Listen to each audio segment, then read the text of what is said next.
Yo, j'espère que tu es en pleine forme et on se retrouve pour faire notre petit daily review du marché. Qu'est-ce qui s'est passé aujourd'hui? Qu'est-ce qu'on anticipe pour la suite? Etc. etc. Donc, globalement, où est-ce qu'on se trouve actuellement? On commence comme d'habitude avec notre ami Dixie, notre ami Dollar, un peu voir qu'est-ce qui s'est passé. Au niveau du daily, on peut voir que globalement, qu'est-ce qu'on a sur la bougie d'aujourd'hui? On a une bougie qui est haussière, on a une bougie qui a évolué à la hausse, on a le prix qui a continué un petit peu ce retracement. Pourquoi ce retracement? Parce que très simplement, tu peux voir que la dernière impulsion significative, bah, c'est ce gros mouvement baissier, d'accord? Et donc, on peut voir que globalement, pour le moment, qu'est-ce qu'on est en train de faire? On est en train de retracer ce mouvement. Donc, tu vas vite voir deux niveaux, un gris, un rouge. Qu'est-ce que ça représente? Ici, ça va représenter un fair value gap baissier au niveau de mon graphique journalier, daily, du coup, et le gris qui est un peu plus large, ça va être la même chose, un fair value gap baissier Mickey, celui-ci va apparaître sur mon graphique weekly, comme tu peux le voir juste ici.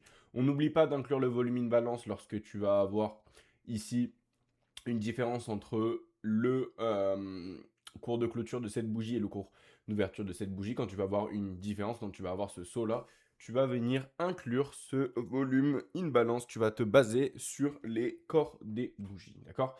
Ça va venir te permettre d'avoir un peu plus de précision. Donc, on va reprendre un peu notre graphique Harley et voir qu'est-ce qu'on avait.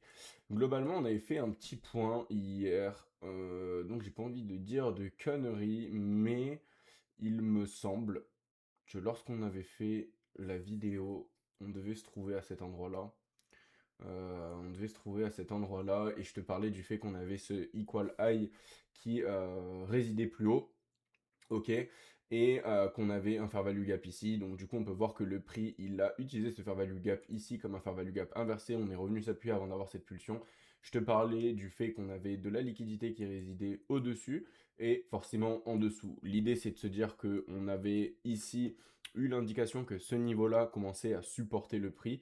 Donc on a commencé à évoluer à la hausse, on est venu chasser cette liquidité-là, et tu peux voir qu'on est arrivé au milieu de notre fair value gap weekly, précision maximum, on a break vers le bas, on a chassé cette liquidité-là. Et tu peux voir que globalement les corps s'arrêtent encore une fois sur le niveau de notre daily fair value gap. Donc tu peux voir que à ce moment-là, c'est ce que je te disais, tant que tu as des indications comme ça que ça vient supporter le prix, on va pas venir chercher à explorer des prix. Sinon, on sait qu'on a ce equal low plus bas, mais globalement, tant qu'on voit que ces niveaux-là viennent supporter le prix, on va aller chercher le retracement un peu plus prononcé. Et pourquoi pas, on sait qu'on a un equal high qui est bien plus haut, mais chaque chose en son temps. Pour le moment, on reste à indiquer des prix à la hausse. Si encore on vient break largement vers le bas et des fair value gap, dans ce cas-là, on pourra commencer à chercher une narrative baissière. Pour le moment, on va continuer là-dessus. À noter que forcément, on a NFP demain, donc pas mal de volatilité, pas mal de choses qui vont venir bouger, d'accord? Donc, on peut se retrouver ici aujourd'hui et demain se retrouver ici. On peut complètement faire ça. Donc, à voir, ce que je conseille, c'est prudence. Moi, personnellement, demain, je vais pas avoir de trade, je vais rien avoir, je vais uniquement regarder de loin les graphiques, d'accord? Au niveau de notre NQ, qu'est-ce qu'on a? On peut voir que le prix, il a continué d'évoluer à la baisse. Ce que je te disais, c'est que je voulais voir ce niveau intact. Et je te parlais de Equal High qui était plus haut. D'accord? Donc, pour ceux qui sont dans le Discord, je t'invite à venir rejoindre le Discord si tu ne l'es pas. Pourquoi? Parce que très simplement, quand on a eu le prix qui a commencé à délivrer sur notre début de journée, ce que j'ai vu en début de matinée, ok, et que j'ai oublié de te notifier hier, c'est très simplement le fait que si tu viens à gauche, tu vas remarquer que tu vas avoir un NWOG qui est un New Week Opening Gap. Et en fait, ce que je représente là avec cette petite zone jaune, c'était un niveau qui a été laissé ouvert. Donc pour moi, globalement, ce que j'ai annoncé dans le Discord, je te l'ai envoyé le message. Je vais checker ça tout de suite. Je t'ai envoyé sur cette bougie-ci, ok, et quand elle se trouvait à cet endroit-là, ok, le message très simplement, c'est quoi? Une partie d'une NWOG avait été laissée ouverte juste ici. J'aimerais voir le prix revenir à ce niveau et après nous montrer un beau signe de retournement pour le equal high qu'on va avoir plus haut que tu sais, dont lequel je t'ai parlé, qui va être juste ici. Donc on peut voir qu'on y est revenu une première fois, on allait légèrement plus bas et on a repricé, on est allé légèrement plus haut. Est-ce que l'information qu'on a eue sur cette bougie me suffit à me dire qu'on va aller chercher le equal high en haut? Absolument pas. j'aurais voulu voir au moins une clôture au-dessus du N-Walk pour montrer entre guillemets ce signe de rejet. Ok, c'est absolument pas ce que j'ai eu. Donc là, on attend de voir, on patiente encore une fois, on va avoir NFP. Donc ça, NFP en fait, c'est très compliqué de prédire globalement. Avant NFP et après NFP, c'est très compliqué de prédire. Donc là, moi, ce que je vais juste venir te dire, c'est qu'on va avoir un niveau de liquidité plus haut, on va avoir un niveau de liquidité plus bas. Si on commence à avoir des clôtures qui vont se faire sous le N-Walk, ben, ça va moins être favorable dans l'idée qu'on va aller chercher ce equal high. Pour moi, on risque d'avoir un retracement un peu plus prolongé. Encore une fois, je peux largement me tromper. C'est une vidéo qui va être très courte aujourd'hui. Pourquoi? Parce que très simplement, pour le scénario de demain, je veux pas me prononcer. Je préfère honnêtement rien dire plutôt que de me tromper et plutôt que de prédire quelque chose qui ne va pas se passer. On a ce volume in balance, on est en train de replonger dedans. Globalement, on est en train de chercher un retracement un peu plus prononcé. On voit la crypto qui est en train de vraiment partir à la baisse. On a pas mal de choses qui sont assez compliquées en ce moment. Donc, ça sert à rien de vouloir y aller en full levier.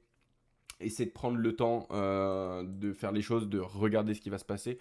Et donc, du coup, aujourd'hui, la vidéo que l'on va faire, on va venir passer un peu plus de temps sur de l'intraday. Ok, et j'ai envie de te montrer quelques fair value gap de aujourd'hui. Donc ça, c'est en fait dans la même dynamique que ce que je t'avais dit la dernière fois. Je t'avais dit, identifie ces fair value gap et viens les étendre sur ta journée. Tu vas voir un petit peu ce qui s'est passé et comment le prix réagit. Donc tu vas pouvoir voir que globalement, je me suis trompé en plus ou pas. On a notre ouverture à 18 h. Ok. On a le prix qui évolue à la hausse ici. On peut voir qu'il va laisser des fair value gap. D'accord, très bien. Pour moi, c'est pas ça qui va venir m'intéresser. Oui, le prix va pouvoir l'utiliser, mais pas, c'est pas celui-là qui est le plus signifiant à mon goût.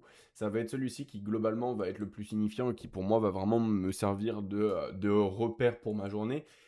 J'utilise pas énormément de fair value gap en très petites unités de temps dans l'idée de 1 minute. J'utilise 4 fair value gap et tu vas pouvoir voir, je vais venir te montrer comment ils sont utilisés.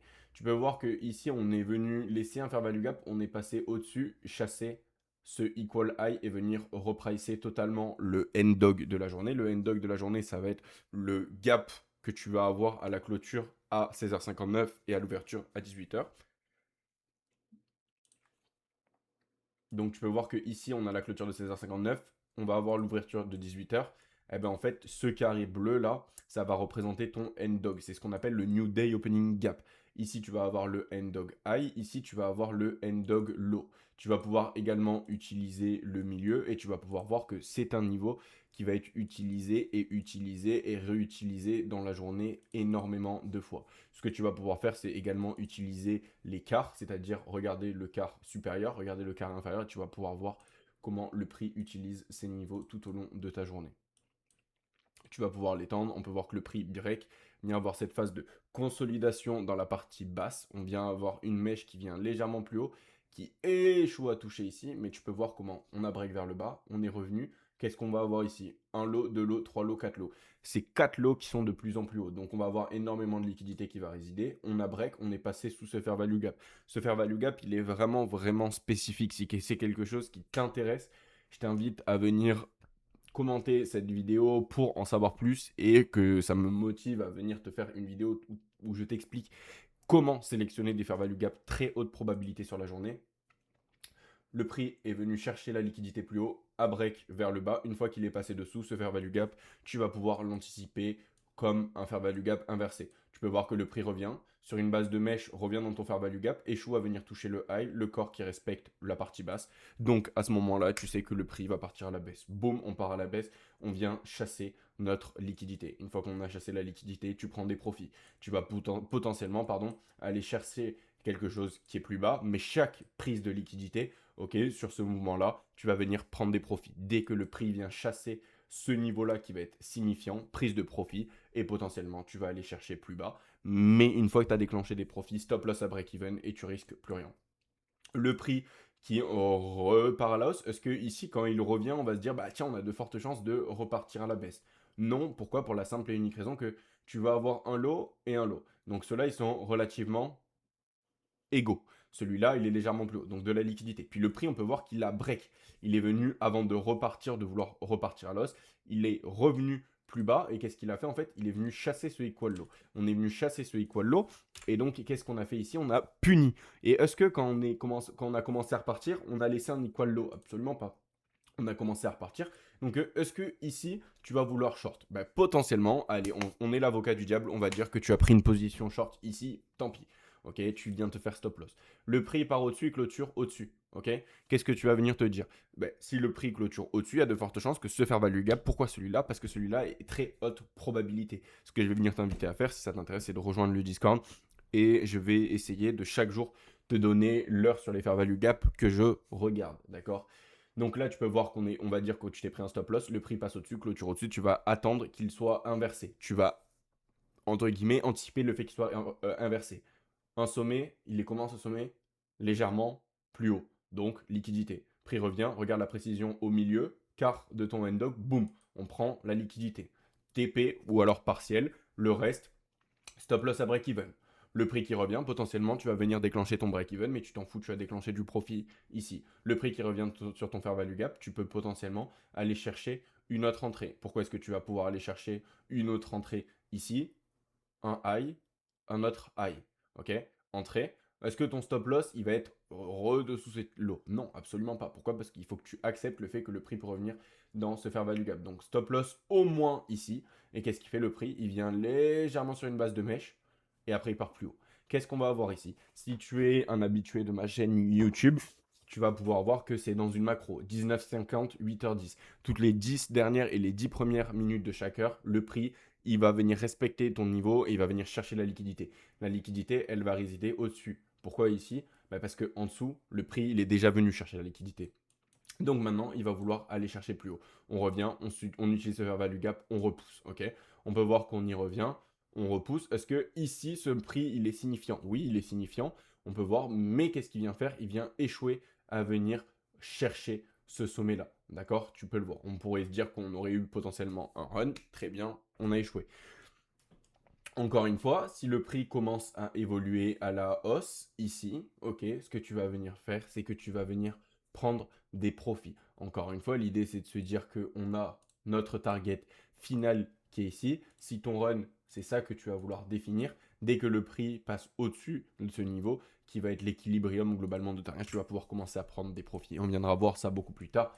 Là, c'est une des premières fois qu'on vient regarder un petit peu en intraday, mais je veux juste te montrer certains fair value gap quand tu sais où regarder et tu vas voir que le temps, et quand le temps meet avec le price, la magie opère. Le prix qui break vers le bas, on peut voir qu'il vient presque chercher le bas de ton fair value gap, il échoue. Il vient uniquement dans ce petit volume de balance. Bam, on vient chercher le milieu, on break vers le bas. Ok, on part à la baisse, tac tac tac. Hop, ce fair value gap là, il m'intéresse très très fortement. Exactement la même chose. On vient vers le bas, on utilise le milieu, on break légèrement plus bas. On revient, précision sur le sommet, et on vient légèrement plus bas. Ici, potentiellement, tu te serais dit que tu allais chercher ce niveau-là. Eh ben, c'est potentiellement un stop loss. Si tu cherches absolument un trade, encore une fois, il ne faut pas non plus vouloir trade à chaque fois. Pourquoi? Mais très simplement, si tu regardes un petit peu plus le contexte, qu'est-ce que tu vas avoir? Un sommet et un sommet plus bas. Liquidité qui va résider en dessous. Au-dessus, pardon. Ici, qu'est-ce qu'on a fait? On est déjà venu chercher la liquidité. Ici, on est déjà venu chasser tout ce qu'il y avait à chasser. Le prix qui revient une première fois, une deuxième fois. Et en fait, ce qu'on vient faire, c'est très simplement, on vient retracer notre dernier mouvement haussier. D'accord? On va avoir la liquidité qui va résider au-dessus. Le prix qui vient s'appuyer une fois de plus. On passe au-dessus. On vient chasser la liquidité. Tu peux voir qu'ici, on ne respecte pas notre fair value gap. Pardon, on passe à travers ici. Et qu'est-ce qu'on vient faire? On revient une fois de plus consolider dessus. Boum! Là, le prix commence à monter avec une vitesse. Ok, on va juste ça, on n'en a pas besoin. Commence à repartir l'os, chasser la liquidité. Il revient s'appuyer dans ce fair value gap qui a été laissé juste après le displacement. Et on commence à repousser à l'os. Regarde comment on réagit dans notre fair value gap du passé. Une fois on s'appuie sur le high. On s'appuie sur le high, on vient légèrement plus haut consolider. Ok, pourquoi? Fair value gap. On vient légèrement plus haut. On vient chercher le bas. On vient rechercher le haut. Regarde la précision avec laquelle tu viens respecter ces niveaux. La plupart des personnes se disent ah ouais, non, mais ce fair value gap, j'arrive pas à comprendre pourquoi il y en a qui sont respectés, d'autres qui ne sont pas respectés, etc. C'est très simplement Parce que les personnes ne savent pas quel fair value gap regarder. Regarde comment mes fair value gap que j'identifie sont respectés. On vient break vers le bas, on clôture en dessous, donc qu'est-ce qu'on peut anticiper? Potentiellement d'aller chercher de la liquidité plus bas. Pourquoi? Parce qu'on a déjà travaillé au-dessus, ok? Et globalement, on avait, entre guillemets, un petit biais dans l'idée d'aller chercher quelque chose qui était plus bas, c'était le N-Walk. Mais très simplement, on vient break vers le bas. Ce qu'il faut que tu te dises, c'est que lorsque le prix est en dessous pardon, du fair value gap, tu vas pas chercher à long. Donc là, on attend de voir la narrative, hop, ça respecte. Donc là, ça te donne quoi? Une narrative baissière. On vient break vers le bas. Maintenant qu'on a ce break vers le bas, tu sais qu'à ce moment-là, le prix a réellement envie de se déplacer vers le bas. Regarde comment on vient. Sensibilité au milieu, poum. Ok, mouvement vers le bas. Qu'est-ce qu'on a laissé ici? On a un lot et un lot qui est légèrement plus haut. Liquidité. Le prix revient, vient taper pile la partie basse. Boum. Regarde un peu la sensibilité, comment le prix va venir respecter les niveaux. Ici. Boum. Boum. On vient légèrement plus haut, on échoue à venir le chercher et on part à nouveau vers le bas. Ok. Qu'est-ce qu'on a laissé ici? De la liquidité, de la liquidité. Le prix qui revient dans ses fair value gap, poum, et on commence à break ici vers le bas. On est venu clôturer juste en dessous. On a cette phase de consolidation. On utilise notre fair value gap de minuit pour pousser à la hausse. Et regarde celui de 7 heures. Qu'est-ce qui s'est passé très simplement? On vient au-dessus, on revient au-dessus, et d'un coup, boum, on break vers le bas. Milieu, on repart vers le bas. Les corps qui s'arrêtent au milieu, on vient chercher le haut, et regarde qu'est-ce qui se passe juste après. Boum. Quand tu sais où regarder et quand tu sais quel fair value gap regarder, pareil pour ici, le prix qui break vers le bas, ok? Il vient chercher la liquidité, on passe au-dessus, on vient s'appuyer, boum. On passe facilement à travers, on a cette phase de consolidation.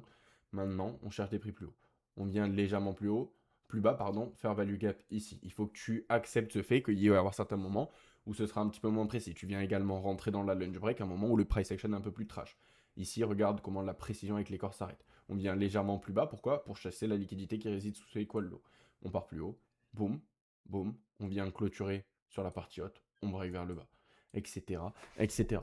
Quand tu sais quel fair value gap regarder, encore une fois, l'idée c'est de se dire que oui, des fair value gap, tu vas en avoir de partout.